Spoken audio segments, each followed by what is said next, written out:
வந்ததுக்கு. ஸோ இந்த படம் கொஞ்சம் எமோஷ்னலான விஷயம் எனக்கு. ஏன்னா தருணம்னு ஒரு படம் பண்ணியிருந்தேன் லாஸ்ட் இயர் ஜனவரி ரிலீஸ் ஆச்சு. அந்த படம் வந்ததுக்கப்புறம் ரொம்ப எமோஷ்னலாக டவுனாக இருந்தேன் ஆக்சுவலாக. இந்த படம் வந்து என்ன பண்ணுறது, ஏன்னா தருணமோட போஸ்ட் ப்ரொடக்ஷன் நடக்கும்போதே நாங்கள் இந்த படத்தோட ஷூட்லாம் ஸ்டார்ட் பண்ணிட்டோம். ஸோ என்னோட மைண்டில் என்ன இருந்ததுன்னா, இந்த படத்தை வந்து எப்படியாவது கொண்டு போய் சேர்த்துலாம். ஏன்னா தருணம் ரிலீஸ் ஆகும், ரிலீஸ் ஆனதுக்கப்புறம் ஒரு சக்ஸஸ் இருக்கும், அதுக்கப்புறம் ஒரு நல்ல ரெவன்யூ இருக்கும், அதை பேஸ் பண்ணி நம்ம இந்த படத்தை முடிச்சிடலான்னு சொல்லிட்டு நாங்கள் இந்த படத்தை இமீடியட்டாக ஸ்டார்ட் பண்ணோம் தருணம் ரிலீஸ்க்கு முன்னாடியே. பட் அன்ஃபார்ச்சுனேட்லி என்னாச்சுன்னா பெரிய அடி ஆக்சுவலாக. அந்த படத்துக்கு அப்புறம் நான் ஆக்சுவலாக அந்த படம் முடிக்கிறதுக்கு அப்புறம் நான் என்ன பிளான் பண்ணியிருந்தேன், நான் வெளிநாட்டில் ஒர்க் பண்ணிகிட்ருக்கேன். ஸோ வேலையெல்லாம் விட்டுட்டு நம்ம ஃபுல் டைமாக ப்ரொடக்ஷன் இறங்கலாம், நம்ம வந்து இதுதான் நமக்கு கெரியராக இருக்கும்னு நினச்சிட்டு நான் ஐ வாஸ் பிளானிங். ஸோ அப்போது ஒரு பெரிய அடி விழுந்தோடனே என்ன பண்ணுறதுன்னு தெரில. இப்போ படமும் எடுத்தாச்சு, இந்த படம் பாதையில் நிற்குது, தருணம் ரிலீஸ்க்கு ரெடியாக இருக்குது, ப்ரீ பிஸ்னஸ் எதுவும் பண்ண முடியலன்னு யோசிக்கும்போது இந்த படத்தை முடிக்க முடியாத நிலைமையில தான் நாங்கள் இருந்தோம் ஆக்சுவலாக. தென் தருணம் முடிச்சுட்டு நான் ஆர்டிஸ்ட்க்கும் வந்து இன்னும் கொஞ்ச நாள் ஷூட் பெண்டிங் இருந்தது. 2 சாங் பண்ண வேண்டியிருந்தது. என்ன ஆச்சுன்னா, படத்தில் மொத்தம் 6 சாங் இருக்குது. ஸோ என்ன ஆச்சுன்னா, அஸ்வினுக்கு தான் நான் சாரி சொல்லிக்கணும். ஏன்னா இந்த படத்தில் வந்து மொத்தம் 6 சாங்கில் வந்து 2 சாங்கை கட் பண்ணிவிட்டு 4 சாங்லேயே போய்க்கலான்னு சொல்லிட்டு நான் அஸ்வின்கிட்ட சொல்லும்போது அவருக்கு கண்டிப்பாக ஒரு டிசப்பாயின்மெண்ட்டாக இருந்திருக்கும்னு நினைக்கிறேன். ஏன்னா ஒரு மியூசிக் டைரக்டருக்கு வந்து இதில் நல்ல ஸ்கோப் இருக்குது. இந்த படத்தில் வந்து ஒரு பெரிய என்ன சொல்கிறது, சாங்காகவும் சரி, இருக்கிற எல்லா சாங்கும் ஒரே ஒரு சாங் மட்டும் தான் மாண்டேஜாக இருக்குது, மீதி சாங் எல்லாமே டான்ஸ் நம்பர்ஸ் தான். ஸோ நாங்கள் விஜயராணி மேடம் கிட்ட பேசும்போது கூட நாங்கள் வந்து பேசும்போது 5 சாங் தான் பேசினோம். ஏன்னா ஒரு மாண்டேஜ் மெத்தடில் 5 சாங் நம்ம ஃபுல்லாகவே டான்ஸ் நம்பராக இருக்கும்னு சொல்லிட்டு தான் நாங்கள் பிளான் பண்ணோம். பட் அன்ஃபார்ச்சுனேட்லி எங்களோட ஃபினான்ஷியல் க்ரைசிஸ்னால எங்களால் இருக்கிற ரிமைனிங் ஷூட் முடிக்கிறதுக்கான ஃபண்ட் இல்லை, அந்த சாங் முடிக்கிறதுக்கான ஆப்பர்ச்சுனிட்டியும் இல்லை. ஏன்னா அப்போ தான் தருணம் அடித்து கீழே விழுந்த டைம் நான். ஸோ அந்த டைமில் தான் சரி இது முடிக்கணுமா வேணாமான்னு யோசிச்சுட்டு இருக்கும்போது தான் நாங்கள் இல்லை இருக்கிற கண்டென்ட் வச்சு நம்ம படத்தை எடிட் பண்ணுவோம். எடிட் பண்ணிவிட்டு என்ன வந்திருக்கு நம்ம ஏன்னா ஆல்ரெடி நாங்கள் வந்து 27 டேஸ் ஷூட் பண்ணிட்டோம். நாங்கள் பொள்ளாச்சி சென்னை எல்லாம் ஷூட் பண்ணி முடிச்சிட்டோம். சென்னையில் நிறைய இடம், ஆல்மோஸ்ட் ஒரு 20-25 இடத்துல நாங்கள் ஷூட் பண்ணோம். பொள்ளாச்சியில் வந்து சார் சொன்ன மாதிரி தேவர் மகன் ஷூட் பண்ண அந்த வீட்டில் தான் நாங்கள் ஷூட் பண்ணோம். ப்ளஸ் பொள்ளாச்சி சுற்றி இருக்கிற நிறைய இடங்கள் நாங்கள் ஷூட் பண்ணிட்டு இருந்தோம். அப்போது இந்த பேலன்ஸ் இருக்க ஷூட் முடிக்கும் இல்லை, அப்போ நான் மியூசிக் டைரக்டர் வந்து உட்காந்து பேசும்போது இல்லை அஸ்வின், நம்மளால் மியூசிக் வந்து சிங்கர் வச்சு போக முடியாது, ஏன்னா ரிமைனிங் சாங் பண்ணி அதுக்கப்புறம் 2 சாங்கை நீங்கள் ஷூட் முடித்து கொண்டு வரதுக்குள்ளே பெரிய பட்ஜெட் ஆகிடும். அந்த பட்ஜெட் இருந்தால் நம்ம வந்து போஸ்ட் ப்ரொடக்ஷன் நல்லா பண்ண முடியும்னு சொல்லிட்டு நீங்கள் லைனாக சொல்லுங்கள் அப்படின்னு சொன்னால் லைன் சொன்னார். நீங்கள் ஓகே நீங்கள் ஸ்கிரிப்டாக முடிச்சு கொண்டு வாங்க, பவுண்ட் இருந்ததுக்கப்புறம் நம்ம பார்க்கலான்னு சொல்லியிருந்தேன். ஒரு 2 மந்த்ஸில் போய் வீட்டில் உட்காந்து ஒரு நல்ல பவுண்ட் ரெடி பண்ணி கொண்டு வந்தார். திடீர்னு ஃபோட்டோ அனுப்புகிற ஊர்லேருந்து எங்கேயாவது ஆடு மேய்ச்சிட்டே ஃபோட்டோ உட்காந்து அப் லெவல் டெக்னீஷியன்லேருந்து கீழே ஒர்க் பண்ண செட் அசிஸ்டண்ட் வரைக்கும் எல்லாருக்கிட்டையும் பர்சனலாக கூப்பிட்டு ஆஃபீஸில் உட்காந்து எங்களோட எக்ஸ்பெக்டேஷன் என்ன, எங்கள் ப்ரொடக்ஷன் நாங்கள் என்ன பிளான் பண்ணிகிட்ருக்கோம், என்ன நாங்கள் பண்ண போகிறோம், உங்கள் கிட்டது என்ன எக்ஸ்பெக்டேஷன்றது நான் கிளியராக லைனை ட்ரா பண்ணிவிட்டு தான் நாங்கள் ஷூட்டே ஸ்டார்ட் பண்ணோம். அப்படி தான் எல்லாருக்கும் போயிட்டு இருந்தது. ஸோ அப்போது எங்கள் ஆர்டிஸ்டோட இது ரெஃபரன்ஸ் வந்தோடனே நாங்கள் அந்த இது பார்த்தோம், வெப் சீரிஸ் பார்த்தோம், எனக்கு பிடிச்சிருந்தது. நான் ஒன்று தான் கேட்டேன், ஹீரோக்கு தமிழ் பேச தெரியுமான்னு மட்டும்தான் கேட்டேன். ஏன்னா லான்ச் பண்ணுறது நம்ம தமிழ் பையனாக இருக்கணும்னு நான் எதிர்பார்த்தேன் ஒரு நியூ ஆர்டிஸ்ட்டை லான்ச் பண்ணும்போது. அப்போது இல்லை சார், இங்கே தான் ஈக்காட்டுத்தங்கல் தான் அவர் வீடு, அவர் வேலைக்காக அங்கே ஹைதராபாத் போயிருக்கார், மற்றபடி தமிழ் பையன் தான் அப்படி சொல்லப்போ உடனே ஃபோன் பண்ணேன், பேசினேன், மெசேஜ் அனுப்பிச்சேன். அவர் ப்ராங்க்னு நினச்சிட்டாரு, என்ன பண்ணுறது. இன்னைக்கு வந்து அவர் நிறைய பேர் ப்ராங்க் பண்ணிகிட்டு இருக்காங்க. நான் கால் பண்ணுறதுக்கு முன்னாடி நிறைய பேர் வந்து ஃப்ரெண்ட்ஸ் இருக்குது. நம்ம வீட்டில் ஒவ்வொரு வீட்லேயும் ஒரு நாட்டி கேர்ள் இருப்பாங்க இல்லையா, அந்த கேர்ள் தான் அவங்க ஸ்னேகா. அவங்க ரொம்ப அழகாக வந்திருக்கு. ஸோ ஹீரோயினுக்கு ஈக்குவலாக டஃப் கொடுக்குற மாதிரியான ஒரு என்ன சொல்கிறது எமோஷன்ஸ், அந்த எக்ஸ்பிரஷன்ஸ்லாம் பயங்கரமாக கொடுத்துருக்காங்க. எல்லாருக்கும் பிடிக்கும் நம்புகிறேன். ஸோ பெர்ஃபார்மன்ஸாகவே ஹீரோ அண்ட் ஹீரோயின் காம்பினேஷன்ஸ்லாம் அவ்வளோ சூப்பராக எமோஷ்னலாக நிறைய விஷயங்கள் வந்து ரொம்ப விஷயங்கள் நல்லா பியூட்டிஃபுல்லாக வந்திருக்கு. இது வந்து இன்றைக்கி ஜென்ரேஷன் ஆடியன்ஸ்க்கு நல்லா கனெக்ட் ஆகும்னு நான் நம்புகிறேன். இங்கே ட்ரை பண்ணோம் அப்படின்னு கேட்கும்போது அப்படி தான் சாரை வந்து கனெக்ட் பண்ண ஆரம்பித்தோம். அப்போது சரி ஃபுட்டு கொடுங்களேன் சாம்பிள் நம்ம சாப்பிட்டு பார்க்கலான்னு சொன்னது. சாப்பிட்டு கொண்டு போய் கொடுத்தோம். சாப்பாடு சாருக்கு பிடிச்சிருந்தது. அப்புறம் ஸ்லோவாக நாங்கள் படத்தை பற்றி டிஸ்கஸ், இந்த மாதிரி படம் இருக்குது சார், நாங்கள் படம் பண்ண போகிறோம். ஏன்னா எனக்கு வந்து சார் இப்போ வந்து அவங்களாம் பெரிய ஆர்டிஸ்ட், லெஜெண்ட்ஸ். எனக்கு வந்து ரொம்ப பயம், ஏன்னா நம்ம போய் கேட்டுட்டு அவங்க பண்ண மாட்டேன்னு சொல்லிட்டாங்கன்னா என்ன பண்ணுறது. ஏன்னா நான் வந்து ப்ரிவிலேஜ் பிகாஸ் படத்தில் நீங்கள் பார்த்தாலே தெரியும், ஒவ்வொரு சீனும் வந்து அவரோட எமோஷன்ஸ், அவரோட எக்ஸ்பிரஷன்ஸ் அதெல்லாம் வந்து நாங்களே உட்காந்து பார்த்துட்டோம். என்னப்பா இது, நீங்கள் வந்து இவ்வளோ பெரிய டயலாக் ஹீரோ உட்காந்து பெருசாக டயலாக் பேசிட்டு பாரு, அவர் அந்த பக்கம் திரும்பி ஒரே ஒரு எக்ஸ்பிரஷன் தான் கொடுப்பாரு. பார்த்தீங்கன்னா வந்து கம்ப்ளீட்டாக வேற மாதிரி இருக்கும். அது ஒரு டயலாகே இல்லாமல் அந்த எக்ஸ்பிரஷன்லேயே வந்து அந்த சீனை எடுத்து சாப்பிட்டுப்பாரு வைஜி சார்.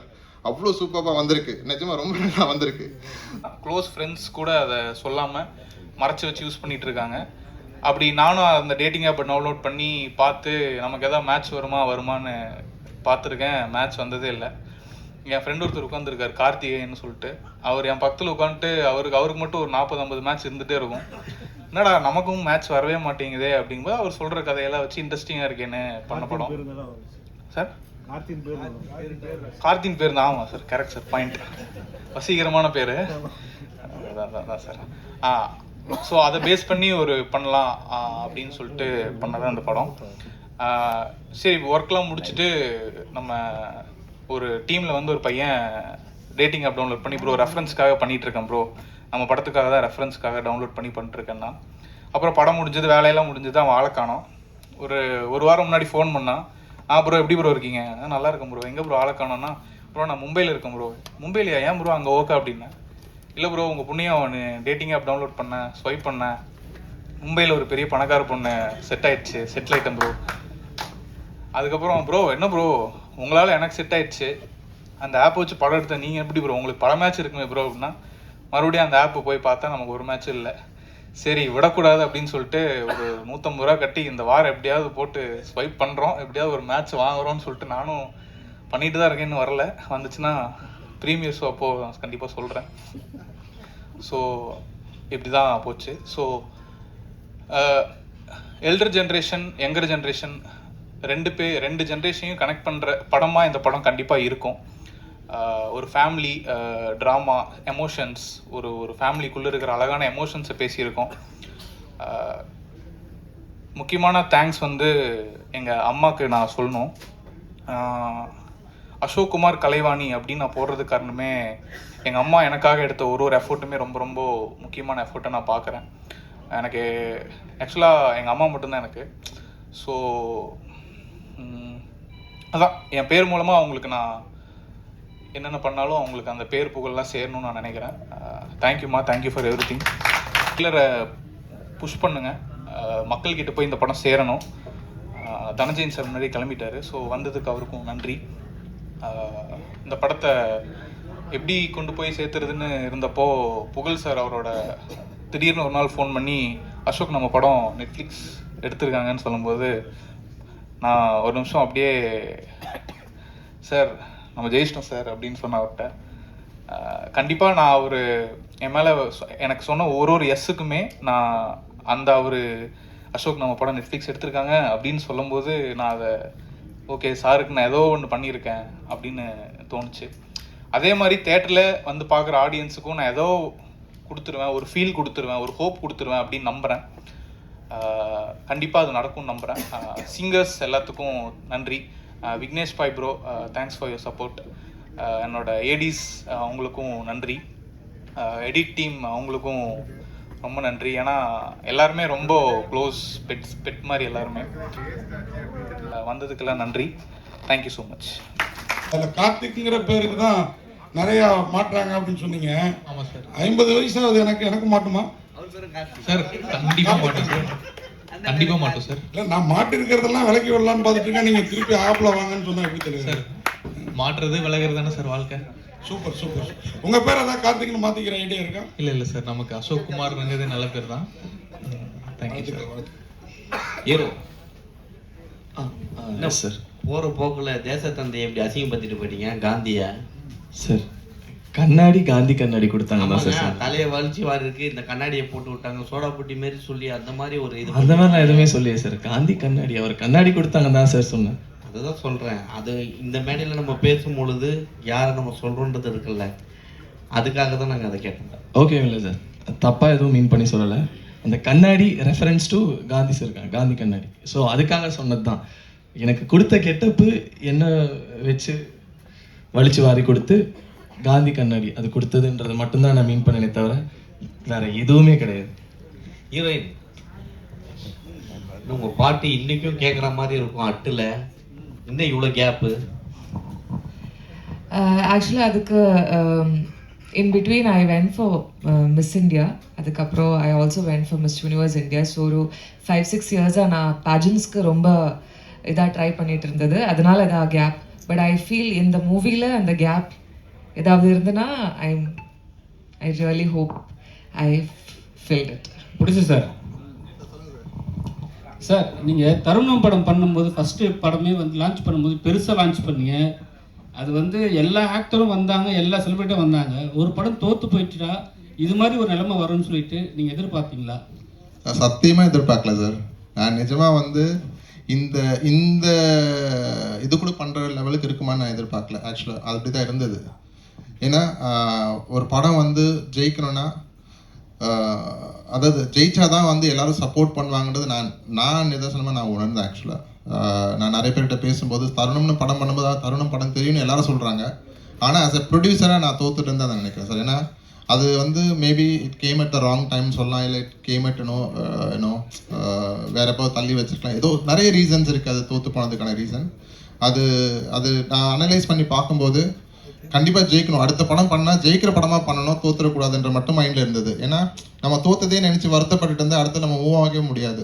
ஸோ நம்ம எப்படியாவது அடுத்த படத்துக்கு மூவ் ஆகிட்டு நம்ம மூவ் ஆன் ஆகணுன்றனால தான் இந்த படத்தை நான் எப்படியாவது இங்கே கொண்டு வந்து நிறுத்தணும்னு சொல்லிட்டு கொண்டு வந்தது. எனக்கு முந்தா நாள் வரைக்குமே எனக்கு தெரியாது நான் இந்த இது பண்ண போகிறேன்னு. பட் இது இந்த இந்த ஈவெண்ட் நடக்கிறதுக்கு முழுக்க காரணம் நீங்கள் எல்லாரும் தான், ப்ளஸ் இங்கே இருக்கிற எல்லாரும் தான். ஸோ அதுதான் சார் நடந்தது. ஏதோ ஒரு ஆக்டர் வந்து நீங்கள் ஃபோன் பேசும்போது உங்களை அவாய்ட் பண்ணணும்னு சொன்னாங்க. தருணம் படத்தில் வந்து அவங்க கூட கான்டாக்டில் இருந்தீங்களா? அப்போ நல்லா பேசினாங்களா? அவங்க பேர் என்ன சார்? தருணம் படத்தில் அவங்க ஆக்ட் பண்ணல. அவங்க வந்து ஒரு பெரிய பழைய ஆர்டிஸ்ட் அவங்க. ஸோ அவங்க கிட்ட கேட்கும்போது இந்த மாதிரி எங்கள் படத்தில் ஒரு கேரக்டர் இருக்குது, நீங்கள் பண்ணணும். அதில் வந்து இதில் ஒரு இன்வெஸ்டராக ஒரு கேரக்டர் வரும், பெரிய ரோல் அது. ஸோ அந்த ரோல் வந்து இப்போ ரித்திகா ஸ்ரீனிவாசன் அவங்க பண்ணியிருக்காங்க. ஸோ அவங்க ரோலுக்காக காஸ்ட் பண்ணுறதுக்காக நான் பார்த்துட்டு இருந்தோம். அப்போ நிறைய ஆர்டிஸ்ட் எங்களுக்கு யோசிச்சது வந்துன்னா ஒரு பேராக இருந்தால் நல்லாயிருக்கும். இப்போ வந்து மோகன் ராதா மாதிரி, இல்லை மோகன் ரேவதி, இல்லைனா வந்து அந்த மாதிரி அதாவது ஒரு ஒரு பழைய இதை நினைவுபடுத்துகிற மாதிரி படமாக இருக்கலாம், இல்லை அரவிந்த் சாமி மதுபாலா, இதெல்லாம் ஆப்ஷனாக வச்சு நாங்கள் பேசினது. ஸோ அவங்க எல்லாம் வந்து பார்த்தோன்னா மதுபாலா அவங்க கதை கேட்டாங்க, கதை கேட்டுட்டு நான் பண்ணுறேன்னு சொன்னாங்க. But over the night change ஆகிடுச்சு, இல்லை சார் நான் பண்ணலன்னுட்டாங்க.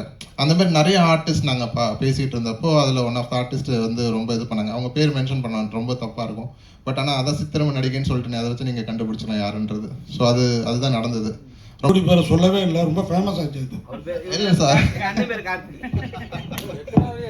இல்லை சார், நிறைய பேர் நாங்கள் பார்த்தோம் சார். சரத்குமார் கூட ஒரு நமிதா அவங்க கூட நம்ம பார்த்தோம். அந்த மாதிரி நிறைய ஆப்ஷன்ஸ் இருந்தது எங்களுக்கு. பட் அன்ஃபார்ச்சுனேட்லி எங்களுக்கு என்ன சொல்கிறது, சின்ன பட்ஜெட், சின்ன ப்ராஜெக்ட், ஒரு 5 days தான் கால் ஷீட் அப்படின்றப்போ யாருமே முன் வரல சார். அதுதான் எங்களுக்கு நடந்தது. இல்லைனா it could have been much பெட்டர்னு தான் எனக்கு தோணுது. சாங்கில் பார்த்தேன், அவங்க டைரக்டர் மாதிரி அதில் படத்தில் காமிச்சிருக்கீங்க. ஆமாம் சார். அவங்க கையில் சிகரெட் வச்சுருக்காங்களா? இங்கேயா இல்லை படத்துலையா? படத்தில் படத்தில் அது ஆக்சுவலாக என்ன, இங்கே போடும் போதே நீங்கள் போடுறீங்க புகைப்பிடித்தல் உடம்புக்கு கேடுன்னு போடுறீங்க. ஹீரோ அடிச்சா பரவாயில்ல, ஓகே. ஹீரோ கையிலையும் கொடுத்தா எப்படி? அது எப்படி சார் ஹீரோ அடிச்சா பரவாயில்லன்னு சொல்லலாம்? யார் அடிச்சாலும் வந்து உடல் நலத்திற்கு. அதுதான் இதை வந்து இப்போ வந்து லேடிஸ் கையில கொடுக்குறீங்களே, இப்போ ஜென்ஸ் கையிலேயே விடணும்னு சொல்லிட்டு இருந்தோம். இப்போ இவங்க கையிலயும் கொடுக்க ஆரம்பிச்சிட்டீங்களே, இது ஒரு ஃபேஷனா எடுத்துட்டு வரீங்களா? ஏன்னா இண்டஸ்ட்ரியில தனுஷ் பண்றது இல்ல, சிவகார்த்திகேயன் பண்றது இல்ல, இந்த மாதிரி பெரிய ஆக்டர்களே இப்ப விட ஆரம்பிச்சாங்க சார். என்னன்னா இப்போ தம்மே அடிக்காம ஒருத்தர் பண்றது ரொம்ப நல்லது. தம் அடிச்சுட்டு அதை விட்டுட்டு அது வேணான்னு திருந்துறது, அதை காட்டுறது இன்னும் நல்லது இல்லை. அப்படிதான் நான் ட்ரை பண்றேன்.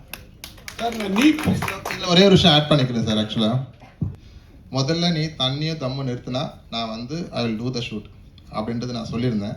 பட் இது வந்து ஸ்டேஜில் ரெஜிஸ்டர் பண்ணவான்னு தெரியல, மாட்டி விட்டுட்டேன். பரவாயில்ல, அடி வாங்கிக்கோங்க, வீட்டில் தப்பாக எடுத்துக்காதீங்க. ஸோ வந்து அதை வந்து சீரியஸாக எடுத்துகிட்டு அவர் முதல்ல பண்ண வேலையை அதுதான். இன்றைக்கி வந்து அவர் வந்து க்ளீனாக இருக்கார். ஐ எம் ஸோ ஹாப்பி அவர் வந்து அந்த இதுவை மாறினதுக்கு. So I am so happy for it. இப்போதான் விட்டுட்டாரா சார்? அப்புறம் அடி வாங்க போகிறாரு உங்கள் படம் பண்ண ஆரம்பிச்ச பிறகு? இல்லை, எவ்வளோ நாள் நல்லவனா இருந்தாலும். அப்புறம் சார் இந்த நீ ஃபார் எவர், நீ வந்து அந்த நான் வந்து ஆர்டின் மாதிரி போட்டிருக்கீங்க. மேலே இருக்கிறது விசில் மாதிரி தெரியுது, ஒரு அம்பா போட்டிருக்கலாம்ல கொஞ்சம் வளைச்சி. விசில் இல்லை, அது ஏர்போர்ட். அதான் அதுதான், அது அம்பு மாதிரி இருந்தால் இன்னும் நல்லா இருக்குங்கிறதுக்கு சொன்னேன். வாழ்த்துக்கள். இல்லை சார், இன்னைக்கு விசில் வச்சா தான் சார் நிறைய பெரிய வியூஸ் வரும்னு நினைக்கிறேன். ஸோ அதனால விசில் மாதிரி தான் சார். வாழ்த்துக்கள் சார். அது விசில் நினைக்கிற ஆடியன்ஸ்க்கு கண்டிப்பாக அது விசில் தான் அது. ஸோ நீ நினைக்கிற ஆடியன்ஸ்க்கு அது நீ அது. ஸோ ரெண்டுமே இருக்குது சார் அதில். சார் அவருக்கு கொஞ்சம் மறைச்சு அப்படியே கூட்டு வந்துட்டோம் அவ்வளோ தூரம். இல்லை சார், நீங்கள் இந்த கேள்வி கேட்குற வரைக்கும் அது விசில்ன்றது எங்களுக்கு மைண்டு வரல. ஆனால் நீங்கள் அந்த மாதிரி ஒரு விஷயம் உங்களுக்கு தெரியுதுன்றப்போ நாங்கள் அதை சொல்கிறது தப்பு இல்லை சார்.